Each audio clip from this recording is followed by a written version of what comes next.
Transferring money from RBC to RBC account is very easy. Today I'm gonna show you how to do it. Open your web browser and search for rbcroyalbank.com. Once the website loads, click on the Personal section. From there, navigate to the Account section. Look for the option called Managing Your Bank Account and click on it.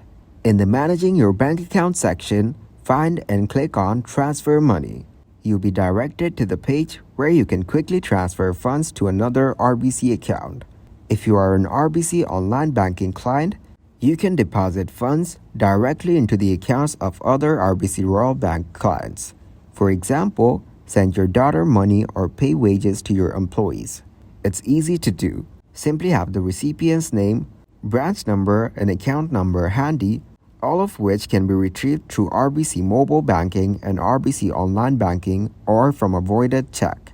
Transferred funds are immediately deposited into the recipient's account.